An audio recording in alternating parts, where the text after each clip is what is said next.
নমস্কাৰ বন্ধুসকল, মই হিৰেণ। আজি এই ভিডিঅ'টোৰ উদ্দেশ্য হৈছে বেদাৰম্ভ সংস্কাৰৰ সম্পূৰ্ণ তথ্য।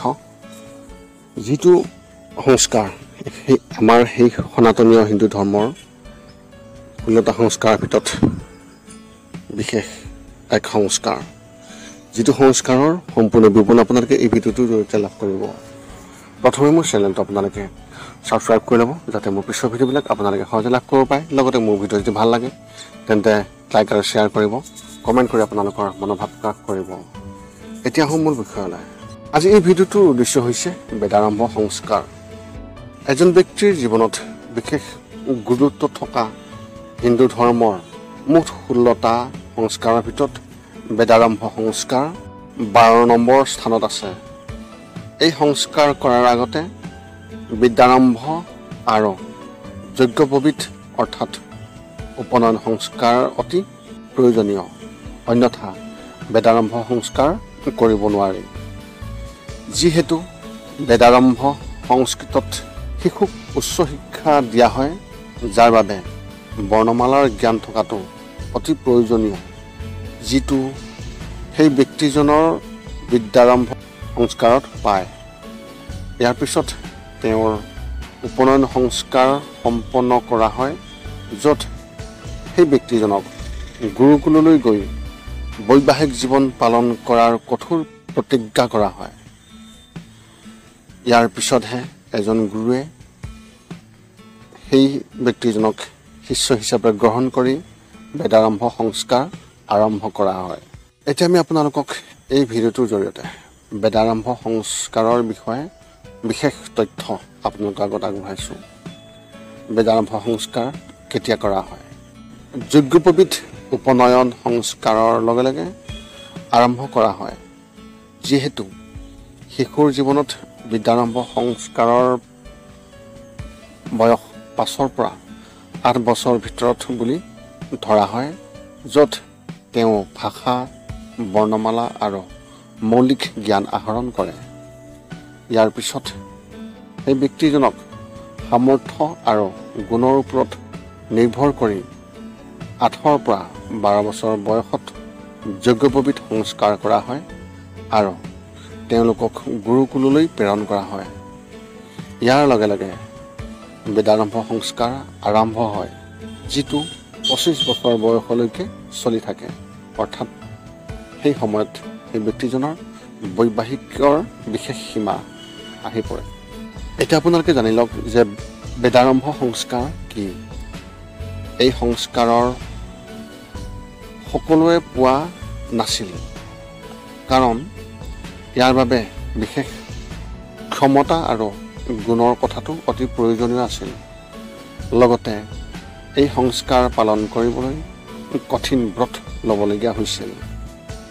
ইয়াৰ ভিতৰত এটা ব্ৰত আছিল যে বৈবাহিক জীৱনৰ পৰিসৰলৈকে বেদাৰম্ভ কৰা ল'ৰা ছোৱালীৰ ওপৰত পিতৃ মাতৃ আৰু আত্মীয়ৰ কোনো কৰ্তব্য নাই আৰু তেওঁ 20 বছৰ বয়সলৈকে সেই গুৰুৰ আশ্ৰয়তে থাকিবলগীয়া হয়।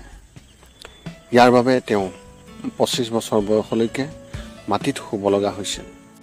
দান বৰঙণি বিচাৰি আশ্ৰম পৰিষ্কাৰ কৰি ৰখা, বনৰ পৰা কাঠ ফুল সংগ্ৰহ কৰি গুৰুৰ প্ৰতিটো আদেশ পালন কৰি পঢ়া শুনা কৰিব লগা হৈছিল। বেদবোৰৰ জৰিয়তে এই জ্ঞান দিয়া হৈছিল। এইটো অতি কঠিন ব্ৰত আছিল আৰু সেই শিশুটিক পৰীক্ষা কৰিহে গুৰুৱে নিজৰ শিষ্য হিচাপে গ্ৰহণ কৰিছিল। এই সংস্কাৰত এজন ব্যক্তিৰ ভিতৰতে এক সীমাহীন জ্ঞানৰ ভঁৰাল ভৰি পৰিছিল। তেওঁক 4খন বেদ অধ্যয়ন কৰিবলৈ বাধ্য কৰাইছিল, যাতে তেওঁ বিশ্ব ব্ৰহ্মাণ্ডৰ গভীৰ ৰহস্য জ্ঞান, আধ্যাত্মিকতা, সংস্কৃতিৰ গুৰুত্ব, প্ৰতিকাৰ, বিভিন্ন বনৌষধি আৰু ঔষধ আৰু ইয়াৰ প্ৰভাৱৰ তথ্য, ভূগোল, জ্যোতিষ, ইতিহাস, ৰসায়ন, গণিতৰ সূত্ৰ আদি বুজি পায়। আৰু ইয়াৰ লগতে বহুতো শিক্ষা দিয়া হৈছিল। ব্ৰাহ্মণক পবিত্ৰ কৰ্ম, ধৰ্মীয় ৰীতি নীতি, গৱেষণা আদি কৰিব লগা হোৱাৰ বাবে সম্পূৰ্ণ শিক্ষা দিয়া হৈছিল আৰু লগতে পৰৱৰ্তী প্ৰজন্মৰ মানুহক শিক্ষা প্ৰদানৰ দায়িত্বও তেওঁলোকক দিয়া হৈছিল।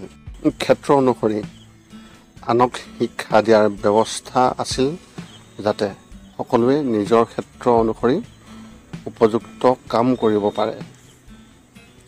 এতিয়া আপোনালোকে জানি লওক যে বেদাৰম্ভ সংস্কাৰৰ গুৰুত্ব।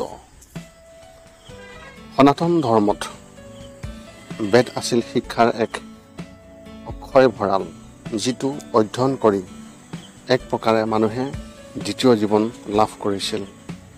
সেইবাবেই শিক্ষা লাভ কৰাৰ পিছত তেওঁলোকক দ্বিজা অৰ্থাৎ দ্বিতীয় জন্ম বুলিও কোৱা হৈছিল। ওম মন্ত্ৰৰ জৰিয়তে আৰম্ভ কৰা হৈছিল আৰু তাৰপিছত তেওঁক সকলো ধৰণৰ শিক্ষা দিয়া হৈছিল। শিক্ষা লাভ কৰাৰ পিছতহে তেওঁ সমাজত জীয়াই থাকিবলৈ সক্ষম হৈছিল আৰু এজন সুৰক্ষিত সমাজ গঢ়ি তুলিবলৈ সক্ষম হৈছিল।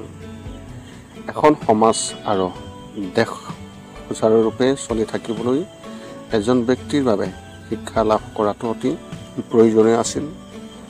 নহ'লে সমাজত অৰাজকতা আৰু অপৰাধ বিয়পি পৰাৰ আশংকা আছিল।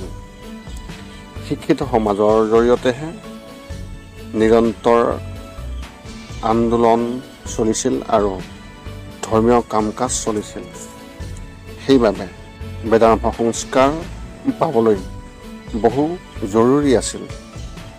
ভগৱান শ্ৰীৰাম শ্ৰীকৃষ্ণ তেওঁলোক নিজেও বেদাৰম্ভ সংস্কাৰ কৰিছিল আৰু 25 বছৰ বয়সলৈকে তেওঁলোকে গুৰুকুলত থাকি শিক্ষা গ্ৰহণ কৰিবলগীয়া হৈছিল। এই আছিল সনাতন ধৰ্মৰ সেই 16 সংস্কাৰৰ বেদাৰম্ভ সংস্কাৰ। পুনৰ লগ পাম অন্য এটা ভিডিঅ'ত। আজিলৈ ধন্যবাদ।